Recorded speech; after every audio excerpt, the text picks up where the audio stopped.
Industri otomotif Indonesia kembali mencatatkan langkah penting. Mazda resmi mengoperasikan fasilitas perakitan pertamanya di Indonesia sebagai wujud investasi jangka panjang sekaligus mendukung penguatan ekosistem manufaktur nasional. Lalu bagaimana proses peresmian hingga kesiapan fasilitas produksi berstandar global ini? Mari kita simak liputannya berikut ini.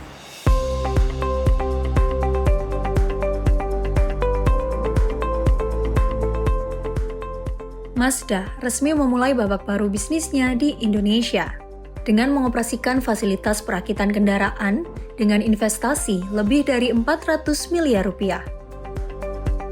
Pabrik yang dikelola PT Eurocars Produksi Pratama ini berdiri di atas lahan hampir 65.000 meter persegi dan dirancang mengikuti standar manufaktur global Mazda. Pada tahap awal, fasilitas tersebut akan merakit Mazda CX-30 sebagai model pertama produksi lokal dengan kapasitas mencapai 10.000 unit per tahun melalui 2 operasional shift. Hari ini menjadi salah satu momen yang paling penting dalam perjalanan Mazda di Indonesia.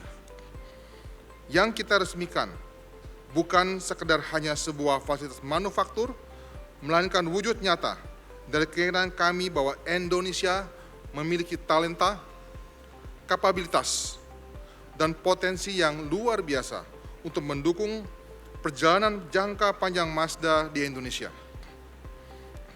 Atas keyakinan tersebut, PT Eurocars Motor Indonesia bersama PT Eurocars Produksi Pratama merealisasikannya melalui pembangunan fasilitas manufaktur ini sebagai langkah strategis untuk memperkuat kehadiran Mazda di Indonesia dalam jangka panjang.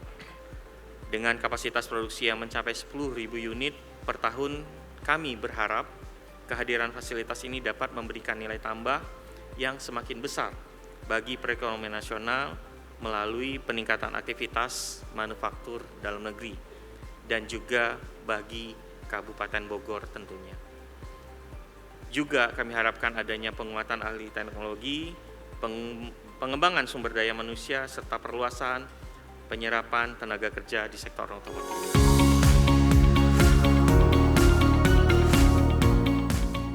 Mazda menyebut seluruh proses produksi telah mengadopsi sistem manufaktur digital yang memungkinkan setiap tahapan perakitan dapat ditelusuri secara menyeluruh. Setelah perakitan selesai, setiap kendaraan harus melewati serangkaian pengujian kualitas, mulai dari penyetelan bodi, wheel alignment, uji dinamis di lintasan khusus, hingga pemeriksaan akhir sebelum dikirim ke konsumen. Yang pertama adalah kita untuk menggaranti quality, salah satunya kita menginstall beberapa robotics. Tadi pada saat plant visit kan banyak sekali yang namanya manipulator. Nah itu manipulator itu salah satu garansi pekerjaan yang harmonis antara manusia dengan mesin untuk menggaranti quality kita sama dengan di Mazda Jepang. Kemudian yang kedua untuk kedepannya tentunya kita nggak habis-habisnya selalu studi tentunya dengan bantuan prinsipal untuk mengenalkan teknologi-teknologi baru. Seperti teknologi ALC yang baru kita terapkan itu adalah teknologi traceability daripada facility kita. Jadi kalau misalnya ada part yang problem dan itu di repair itu akan ter-record. Jadi pada saat customer claim atau apapun kita bisa tahu kayak kartu dokter gitu. Jadi mobil ini pernah sakit apa gitu dan seterusnya dan pengobatannya seperti apa itu clear dan itu kita simpan sampai kapanpun karena kita punya database untuk itu. Mungkin itu yang bisa dari teknologi.